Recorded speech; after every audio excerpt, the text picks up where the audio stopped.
Jetson! I don't know the Jetson theme song.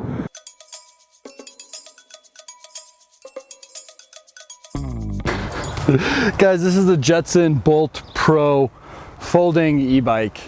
I'm gonna review it. I'm gonna explain why I bought it.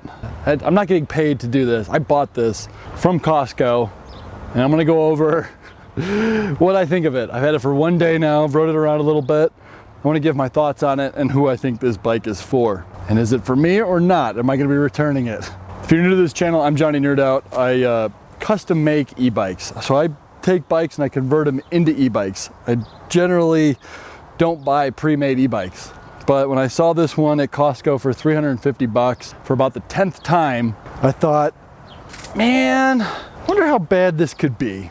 I should at least check it out. And really what caused this was my wife and I just recently went to Astoria for 10 days. We brought our bikes with us, big folding cargo bikes. You know, we both got Benno carry-ons or cargo bikes. And it was a pain in the ass to move them. Every time we wanted to go somewhere, go from Astoria to Fort Stevens and stuff, we had to load them up and they're heavy. We thought we should get some light bikes to just carry with us. And then I saw this and I was like, you know what? Ding, ding, ding, I'm gonna get it, I'm gonna try it. Now that I've had it, I wanna go over what I think of this bike. First off, it's really small, handlebars are really narrow, but it's a folding bike. That's what you're gonna get. It feels okay. Like just sitting on it, it feels okay. My wife did not like the seat. She's like, no way, I feel like I'm gonna fall off it. I'm like, yeah, I could see that. There's no display on this, so you know, I have no idea how fast you're going. Comes with a bell, has a power button here, and a cruise control button here, which is kind of nice. It's a twist grip throttle. You can see, ooh, it takes off fast. It's a single speed transmission. The way that they have this geared, I'd say you're good for pedaling top speed at about 15 miles an hour, which that's what the top speed on this bike is, just motor power alone. And you'll see we'll do a Johnny Nerd Out test on this thing, testing the top speed.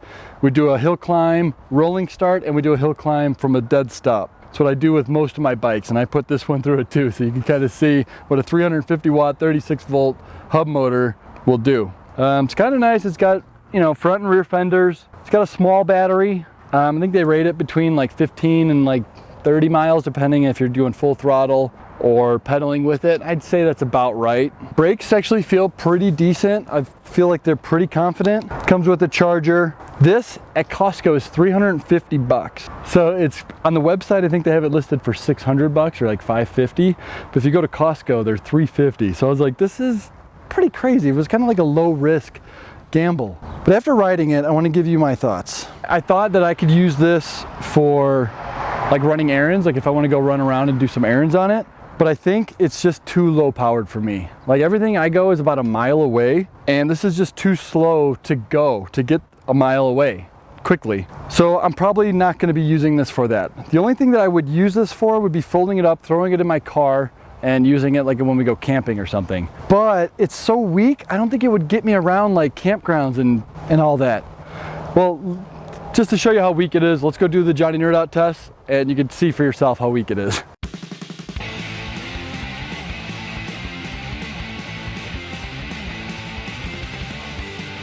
First fail.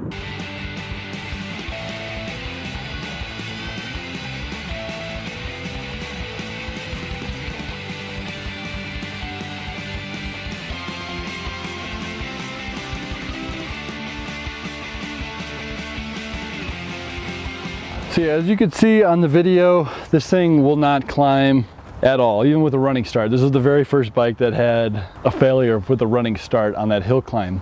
And you would think because it has like these small wheels that the motor, like the gear ratio would be really to its advantage, but even that can't help it. So, and it just doesn't feel great. For $350 though, this bike would be good for somebody who's on a really strict budget. If you're on a limited income, fixed income, you need something mobile, lightweight to like take on the train or just keep in a small apartment and just go down the street like a couple blocks or something.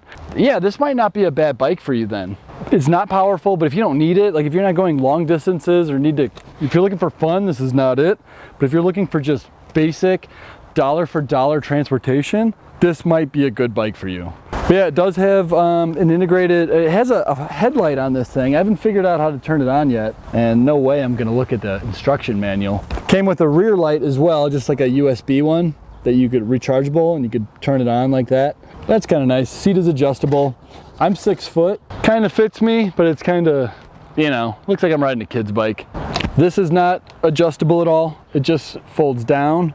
It folded in, so I know it folds out. And what I'm gonna do is probably just look and find a used, like, lightweight mountain bike and put like a BBS 02 Bafang on it and a small saddlebag under there. So, you know, that'll probably cost me like $1,000, where this is $350. You know, it's 3 times as much. It's just, you get what you pay for.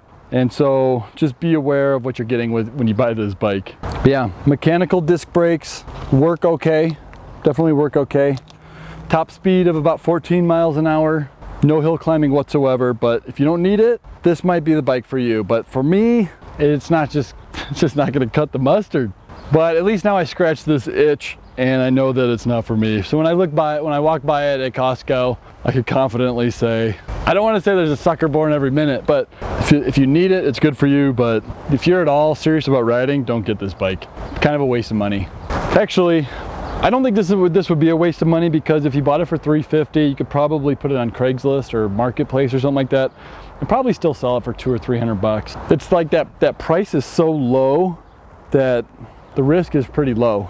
So even if you don't like it, just sell it. And that's probably what I'll do. I probably won't return it. I'll probably just try to sell it locally and just try to get close to what I paid for it out of it. All right, hopefully you guys found this helpful. Later.